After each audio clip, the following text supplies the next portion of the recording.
Hi, you're listening to Immigrant Women Talk podcast, and I'm your host, Galina Bilaeva. This is the place for you to get inspired by stories of immigrant women, to learn about nonprofits that serve immigrant communities, and to listen to entrepreneurs who work with women in developing countries. Subscribe to this podcast and get more inspiration and resources at immigrantwomentalk.org.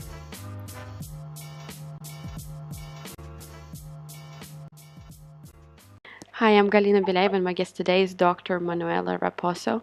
Dr. Raposo is the Executive Director of the Rhode Island Welcome Back Initiative, which helps internationally trained health professionals find a U.S. health career. Welcome, Dr. Raposo. Thank you for coming over.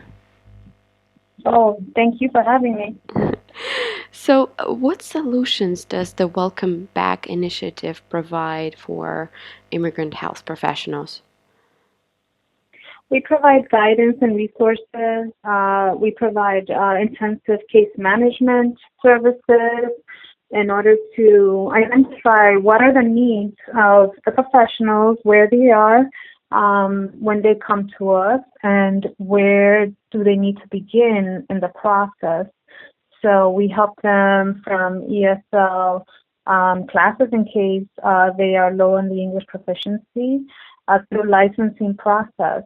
If they need additional schooling or job placement, etc. I would have to say that the most common case comes with the need for English language learning. Right. So most individuals come to us and they need some level of English classes, and so we provide that to them with contextualized ESL classes. Right. Is there an equal number of men and women in your programs? How old are the participants? Well, overall, I don't have the specific numbers with me, but I would have to say that we have the majority being women, and the most common age group would be 30 to 45. Are there recent college grads among the immigrants that you serve?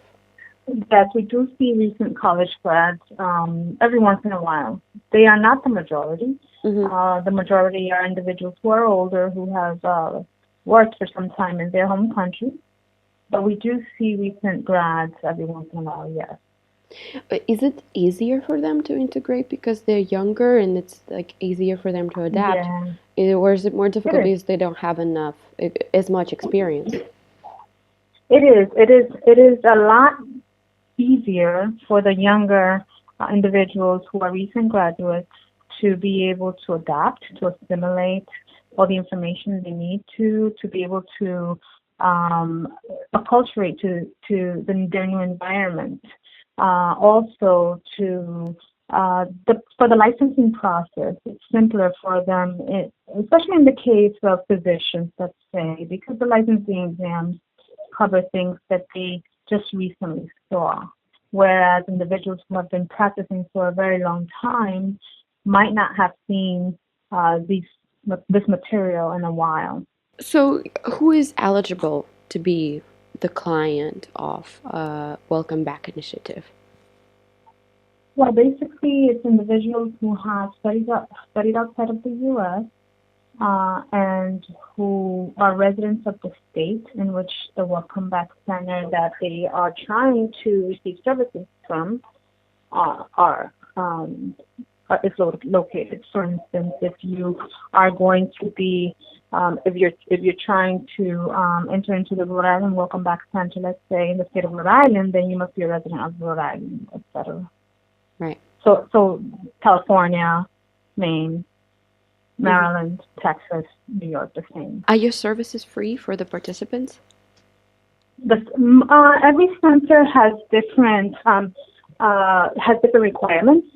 So in most cases, most centers do provide free services, but not all of them do. Welcome Back Initiative is a part of the organization Imprint, right?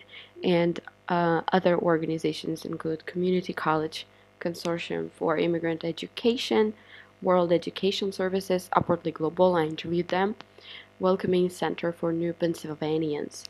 And so, how does it work really? Is it just the head of organization?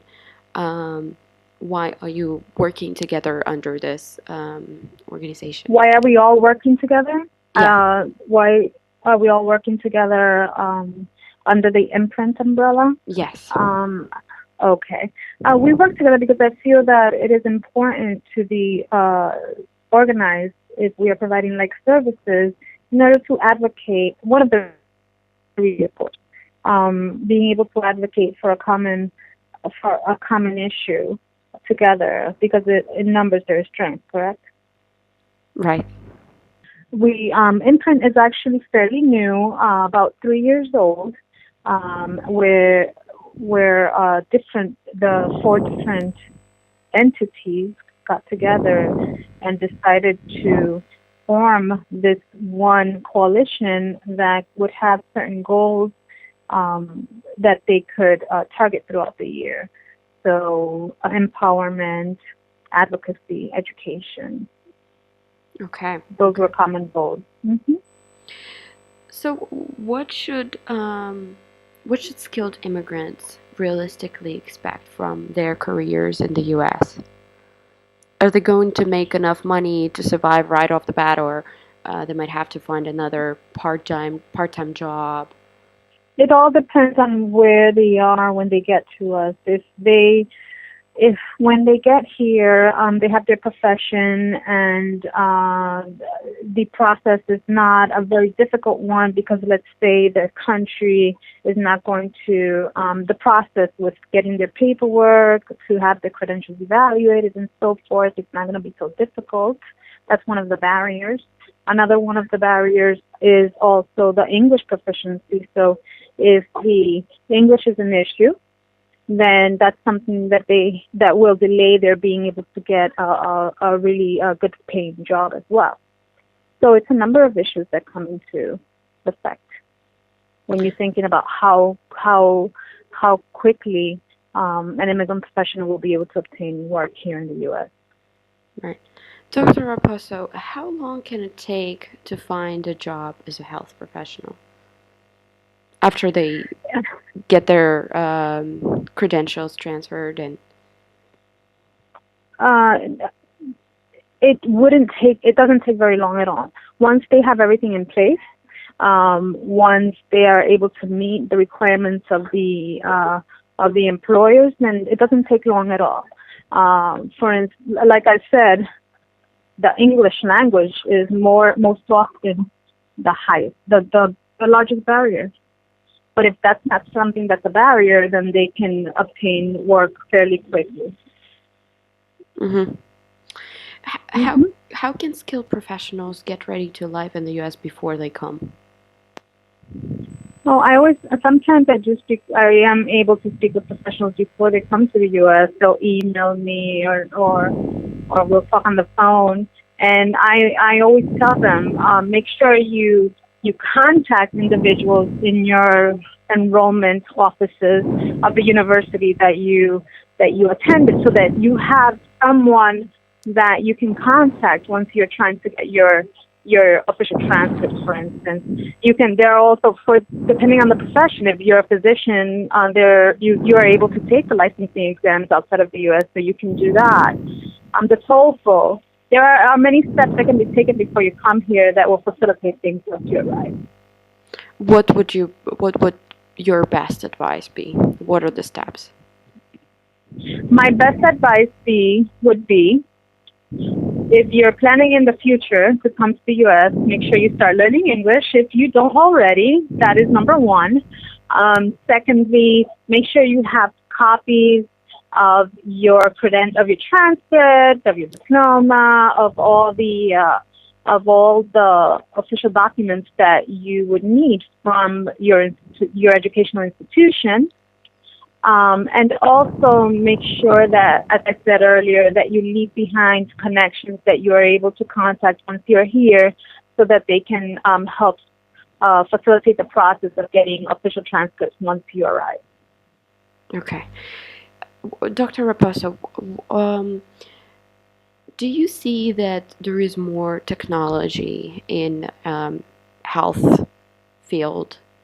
So are there more applications that are created for patients or for hospitals, or do you think that it's very likely that you're going to need more IT professionals in health field? IT? IT, like Yes, yes. Information and technology, yes. Yes. Uh, yeah. Biotechnology is something that is growing rapidly. So yes, I would have to say that that is something that is important now and will continue to be important in the future. Awesome, awesome. Dr. Raposo, I guess that's it. And those are all of my questions. Thank you so much. Oh, you're welcome, and I hope I was helpful. Thank you for listening to Immigrant Women Talk podcast. I would love to get to know you, so come over to immigrantwomentalk.org and leave a comment. Let me know about your challenges, and I will find an expert who will offer a solution. If you would like to join the community of immigrant women, connect with the guests or with me, go to immigrantwomentalk.org. I'm Galina Bilaeva, and I will talk to you next time.